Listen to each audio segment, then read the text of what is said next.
सरन्यायाधीश भूषण गवई यांच्या उत्तराधिकारी निवडीची प्रक्रिया सुरू।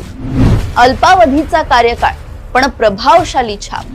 दलित समाजातील दुसरे आणि बौद्ध धर्मातील पहिले सरन्यायाधीश म्हणून भूषण गवईंची ऐतिहासिक नोंद। 24 नोव्हेंबर रोजी होणार गवईंची निवृत्ती। सरन्यायाधीश गवईंच्या निवृत्तीसाठी केंद्र सरकारने तयारी सुरू केली आहे।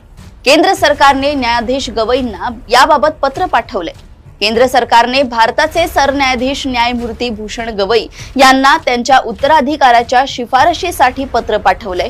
सध्या सरन्यायाधीश गवई हे 4 दिवसांच्या भूतान दौऱ्यावर असून त्यांच्या कार्यालयाने कळवले की ते परत आल्यानंतर सरकारला आपल्या उत्तराधिकाराचे नाव शिफारस करतील। न्यायमूर्ती भूषण रामकृष्ण गवई यांनी 14 मे 2025 रोजी भारताचे 52वे सरन्यायाधीश म्हणून शपथ घेतली आणि त्यांनी न्याय व्यवस्थेत पारदर्शकता, सुसंवाद आणि संविधानाच्या सर्वोच्चत्वावर भर देणारा कार्यकाळ सुरू केला। न्यायमूर्ती गवई हे भारताच्या इतिहासातील दलित समाजातील दुसरे आणि बौद्ध धर्मातील पहिले सरन्यायाधीश आहेत। त्यांच्या कारकिर्दीतील हा टप्पा न्याय व्यवस्थेतील समावेशकतेचे प्रतीक मानला जातो। सरन्यायाधीश झाल्यानंतर त्यांनी सर्वोच्च न्यायालयात संविधान हा सर्वोच्च आहे, संसद नव्हे असा ठाम संदेश दिला आणि न्याय व्यवस्था ही कोणत्याही राजकीय दबावापलीकडे स्वतंत्र राहिली पाहिजे यावर त्यांनी विशेष भर दिला। त्यांनी स्पष्टपणे नमूद केलंय की मुख्य न्यायाधीश हा इतर न्यायाधीशांपेक्षा श्रेष्ठ नाही, सर्व न्यायाधीशांचे अधिकार समान आहेत। अशा वक्तव्याने त्यांनी न्यायालयीन लोकशाहीची भावना अधोरेखित केली। सरन्यायाधीश म्हणून त्यांनी प्रलंबित खटले वेगाने निकाली काढणे, न्यायालयीन प्रक्रियेत डिजिटल प्रणालीचा विस्तार आणि न्यायालयीन प्रवेश सुलभ करणे यांना प्राधान्य दिले।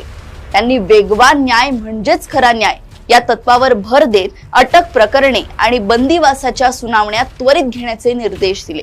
त्यांच्या कार्यकाळात कोलेजियम प्रणालीतील पारदर्शकता, न्यायाधीशांच्या बढतीत गुणवत्तेचे निकष आणि प्रादेशिक समतोल राखण्यावर त्यांनी लक्ष केंद्रित केले।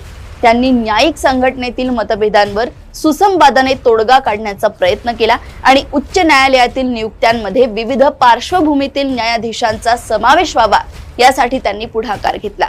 वरिष्ठतेच्या नियमानुसार न्यायमूर्ती सूर्यकांत हे पुढील म्हणजे भारताचे 53वे सरन्यायाधीश होण्याच्या क्रमात आहे। सरन्यायाधीश गवई यांचा निवृत्तीचा दिवस 24 नोव्हेंबर निश्चित झालाय।